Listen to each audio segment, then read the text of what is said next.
Tulluuwwan gurguddoo paarkii biyyaalessa gaarreen Baalee faayan keessaa Tulluu Diimtuun isa tokkodha. Tulluu Diimtuun ol ka'iinsa isaa malees bal'ina isaatiin lafti uwwisee argamu allaattiiwwanii fi bineensota mararteedhaaf da'oo jireenyaa ta'e. Isaan immoo iddoo hawwata turizimii ta'uun daawwattoota biyya keessaa fi alaatiif shoora qalbii laatan.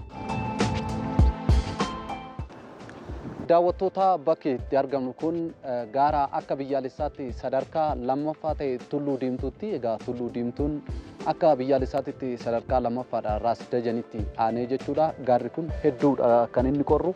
Ol ka'iinsi isaa immoo meetira 4377dha. Sadarkaa lammaffaa akka biyyaalessaatti ta'uun isaa immoo hawwata turizimiitiif illee daran mijaa'aa kan ta'ee fi iddoo baay'ee hawwataa ta'edha. Qorra isaatirraan kan hafe gaara daawwachuudhaaf namatti mijaa'udha.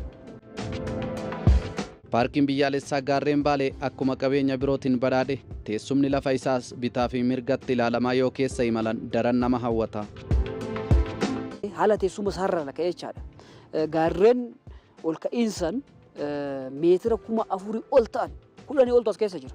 Fakkeenyaaf Tulluu Diimtuu reefu xumeera Baatuu, Waasamaa, Daarkinaa kan biraallee tuquu dandeenya jechaadha. Isaan kana dabalatee yaa'ii 45ffaa bara 2016 akka Itoophiyaatti jechaadha yookaan immoo akka faranjiitti September 2023 jechaadha.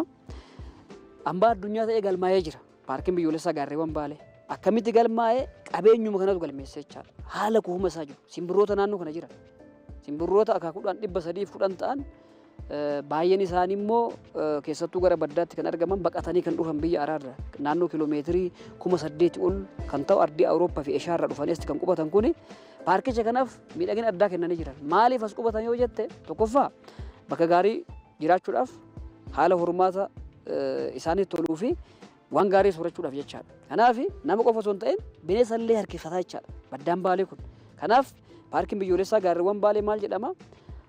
Hambaalee addunyaa yookaan immoo iddoo qabeenyi adda ta'e itti argamu 26 addunyaa keessaa tokko jechaadha.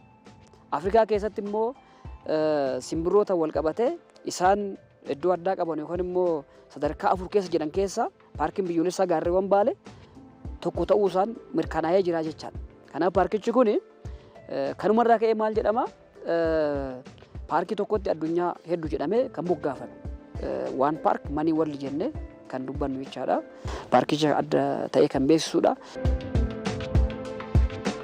Xiyyeeffannoo dhiyeenya argachaa jiruun immoo paarkichi sadarkaa idil addunyaatiin hawwattummaan isaa akka dabalu bu'uuraaleen misoomaa barbaachisan hojjetamaa jiru. Kunis hammaa fi lakkoofsa daawwataa dabaluun damee turizimiitiin biyyattiif galii dabalataa ta'ee akka tajaajiluuf gumaachi isaa olaanaadha.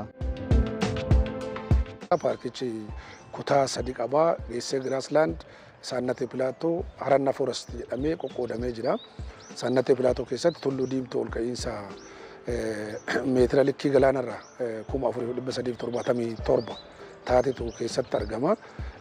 Bineensonni baay'ee dinqisiifataman hedduun godina kana keessatti kan argamani. Teessumni lafaa paarkii biyyaalessa gaarreen Baalee bineensonni gosa adda addaa bakkicha akka jiraataniif haala mijeessuun ni himama.